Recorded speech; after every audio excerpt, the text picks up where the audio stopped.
2050। সকালবেলা আপনার ঘুম ভাঙলো পার্সোনাল রোবট অ্যাসিস্ট্যান্টের ডাকে। দেখলেন সে আপনার জন্য ব্রাশ, গরম কফি আর আজকের টু ডু লিস্ট নিয়ে দাঁড়িয়ে আছে। পাশেই চেয়ারে রাখা আজকের আবহাওয়া উপযোগী পোশাক, যেটা পরে আপনি অফিসে যাবেন। এটা অবশ্য এআই সিলেক্ট করে দিয়েছে। রেডি হয়ে নিজের অটোমেটেড গাড়িতে উঠে অফিসের পথে রওনা দিলেন। রাস্তায় কোনো প্রকার ট্রাফিক জ্যাম নেই, কারণ সব কিছু এখন রোবট দ্বারা নিয়ন্ত্রিত। অফিসে ঢুকতে আপনার রোবট বস জানালো আপনি 36 সেকেন্ড লেট, আপনার আজকের স্যালারির 36% কেটে রাখা হবে। অফিসে কাজ করতে করতে হঠাৎ বুকে ব্যথা অনুভব করায় ছুটলেন হাসপাতালে। অটোমেটেড মেশিন নিজে নিজে এক্স-রে করে প্রিন্টেড রিপোর্ট ধরিয়ে দিল, আর রোবোটিক ডক্টর লিখে দিল প্রেসক্রিপশন।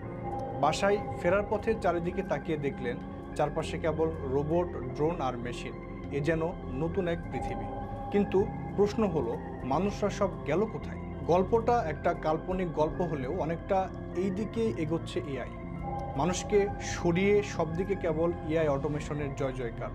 যে কাজ মানুষ করতে দিনের পর দিন লাগতো, আজ তা মুহূর্তের মাঝেই কমপ্লিট করে দিচ্ছে কৃত্রিম বুদ্ধিমত্তা। এআই এর এমন উত্থানের কারণে কতটা হুমকির মুখে পড়ছে মানব সমাজ? মানুষের সঙ্গে পাল্লা দিয়ে কি পৃথিবীর কর্তৃত্ব নিয়ে নেবে এআই? কেমন হবে এআই ভার্সাস হিউম্যান এর যুদ্ধ? সেই সম্পর্কে আলোচনা করব আজকের ভিডিও।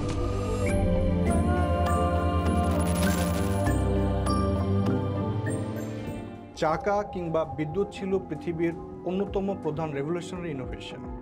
ঠিক তেমন একটি রেভলিউশনারি ইনোভেশন হতে যাচ্ছে এই এআই বা আর্টিফিশিয়াল ইন্টেলিজেন্স।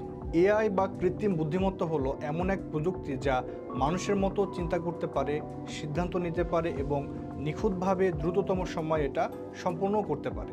এখন পর্যন্ত পুরোপুরি বিস্তৃত না হলেও আমাদের দৈনন্দিন জীবনের অনেক ক্ষেত্রে আমরা এআই ব্যবহার করছি।